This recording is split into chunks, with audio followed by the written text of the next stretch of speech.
with them anymore. What I felt a lot there, as a lot of people did, and I saw the truckers had something that we need to learn from and use in the way we do things. Now, I was advising Max, we're not the convoy organizers. We don't get in front of the truckers. We're behind the truckers. We support them. So we were going truck to truck, talking to them individually. When we had permission to make a speech, jumped up on a truck, made a speech. I was helping with security. A few people threw snowballs at us, and I took one for the chief. So, you know, when I was a little boy, I remember at a family gathering, I don't know how old I was, 5 or 6, and some relative asked, "What do you want to be when you grow up, Stephen?" And I said, I'd like to be either a rocket scientist or a truck driver. And my immigrant parents, who wanted social mobility, slapped, "No, scientist." Well, you know, with trucks, what's there not to like for a little boy or a little girl? They're shiny, they're loud, they're powerful. It's like a monster, kind of, but it's not for fighting. It's about power used for good things, to help our society and to make things get to the right place where people need them. So it's powerful. Yes, it can be a little macho, but it's entirely peaceful. And you know, the way our Prime Minister and the government's treating truckers and talking about them in the media, they're saying they're kind of dumb or rubes or hicks or rednecks or something. And you know, that's completely wrong. Because you know who they are. Think about it. These are people.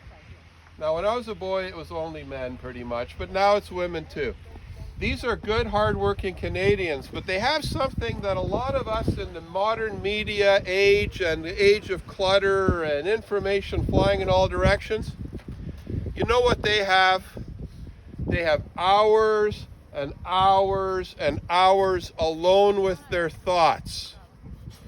Every day they get to meditate. They meditate watching the beauty of our country go by. And it comes into them.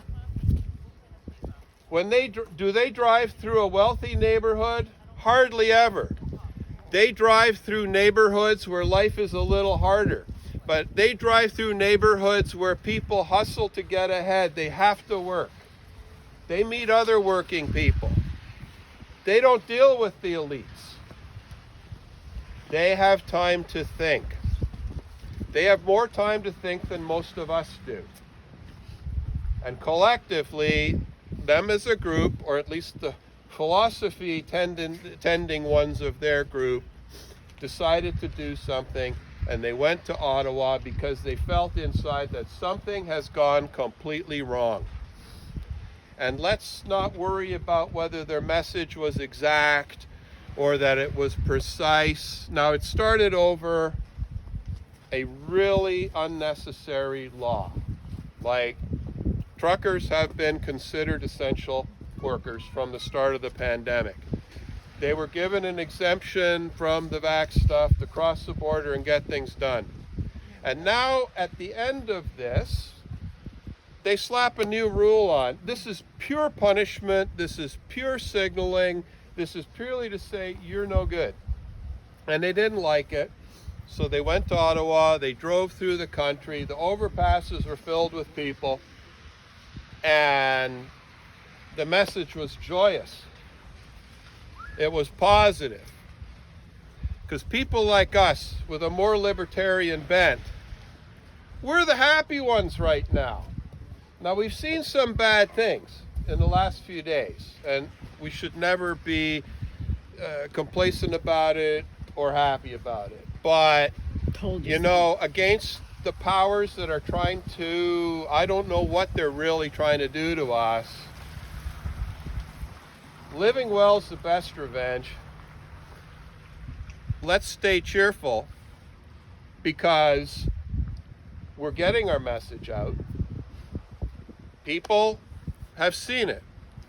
And we scared the crap out of the progressive elite.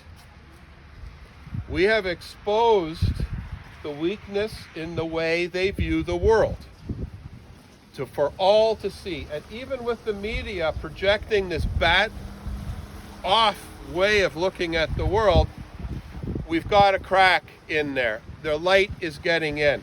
Have you seen Trudeau's face lately? Is this sunny ways?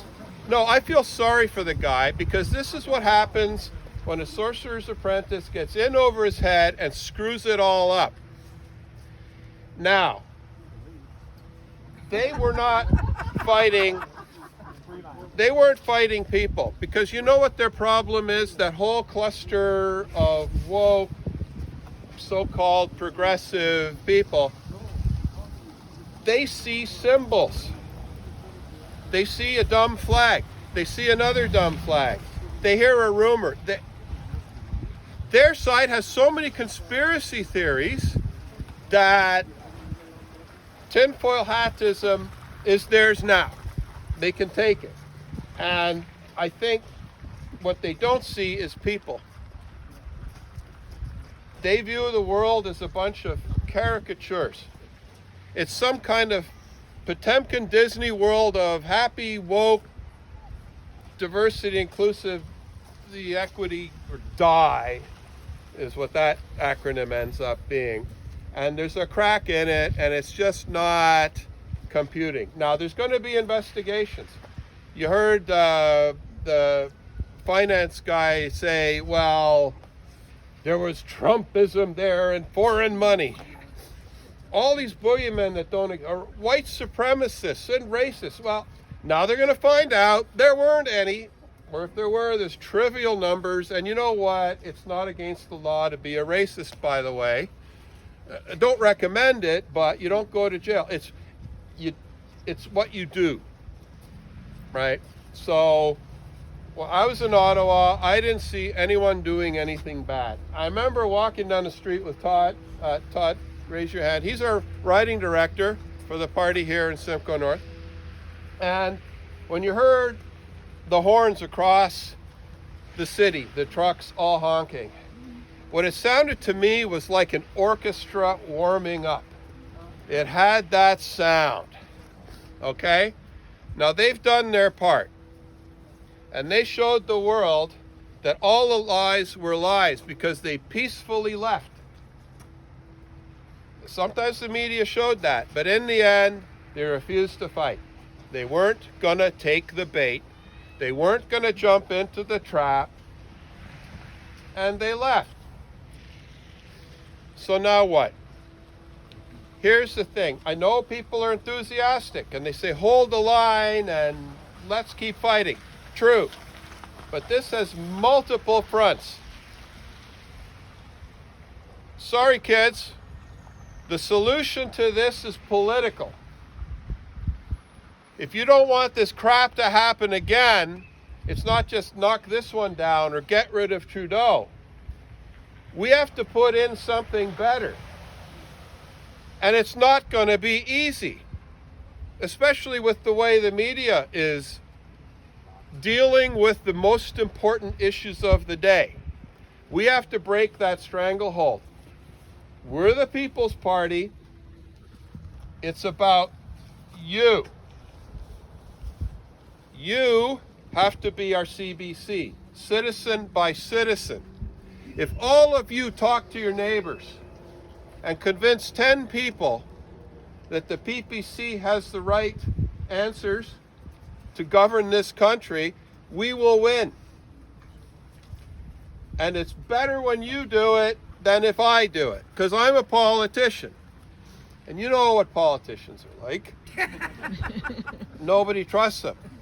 And here's the thing. It's not about us getting together and going, rah, rah, rah, F Trudeau. This is preaching to the choir. And social media isn't the way either. It's just going to group us into one group, isolate us from others, and then the other groups can sit there bedwetting or whatever they do, worrying about stuff and it doesn't get together. We have to unify this country. And you know, you can point at Trudeau all you like. You can say, well, get that bastard out of there. Well, then you get Chrystia Freeland. That's no better. Or you get the Conservatives to tell a nice story, always 2 years too late. They won't change anything. They're not about fixing the system. They're about getting elected. We're about changing the system. We are the only party that's different because we're talking a different game. We're not about left or right. Everyone's trying to pigeonhole us and they can't do it. So we have to reach out. You have to reach out to people who don't already believe in what we're doing because we're based on principles. We will not change. We're not going to listen to the polls. We have convincing to do. We have to be evangelists. And you know, when you go visit your neighbors who had that Liberal sign and talk to them honestly and above all with kindness, okay? Respect. That too. And they will be talking to a neighbor. They know you're not a racist. They know you're not some kind of freak. They know that you're not funded by Trump or whatever. Yeah, well, we have to all work on this because we're a party of people, okay? And the reason is, who put Trudeau there? Who put all these people there, or the equivalents on the Conservative side, the WEF, and, oh, you blame Klaus Schwab. Well, he's happy these guys are there, but he didn't put them there. Your neighbors who voted for other parties put them there. So this is where we have to work.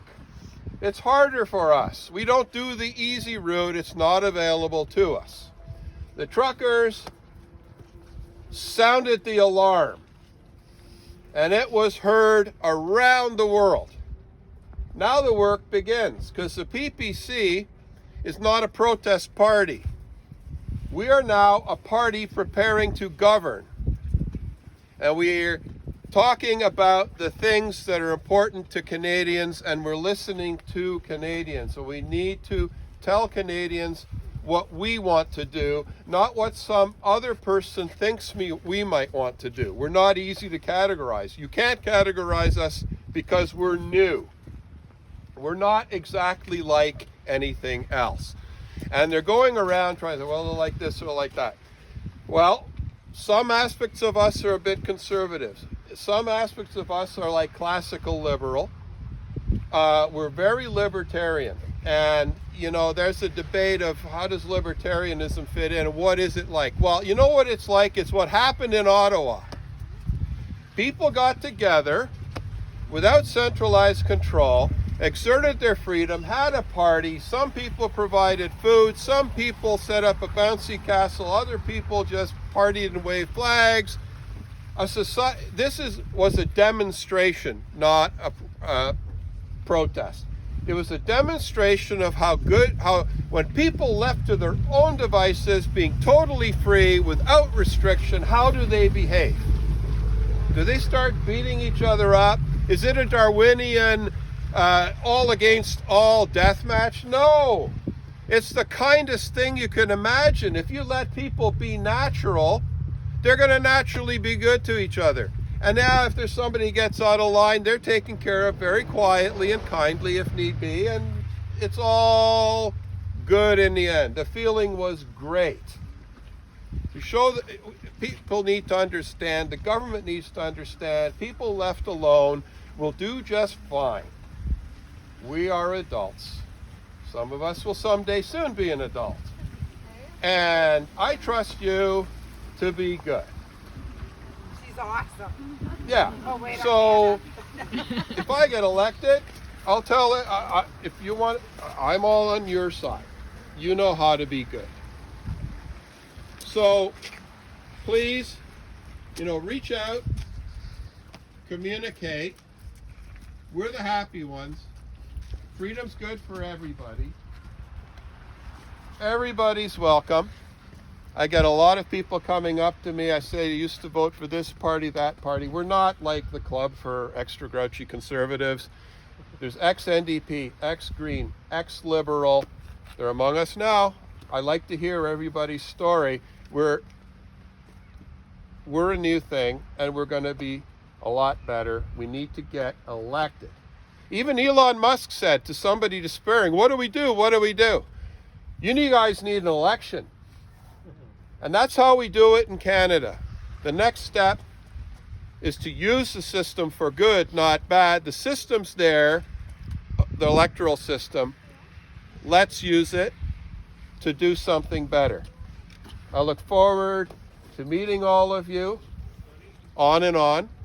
The party is campaigning all the time. We're not just coming out of the woodwork like Simcoe Squatch every 4 years. And you're going to see regular meetings and events. I want to hear from you. What would you like to do? Get together, because it's not just about politics, although it is, but it's about community. Because people need this right now. They can't get it from the government. The government has eaten up all our other social institutions, taken over everything. We got to build it from the ground up. And that's why they can't figure it out. Where's the leaders? Where's the central control? Where's this? No, this is natural. It's emerging. People up. We are bottom up, not top down. And they'll never figure us out until they understand that a government has to serve the people and not command them. And that's all I have to say today. Let's keep talking and let's have some fun. Too bad there's no skating, but glad to see you all here. Thank you Oh, for Canada. organizing that.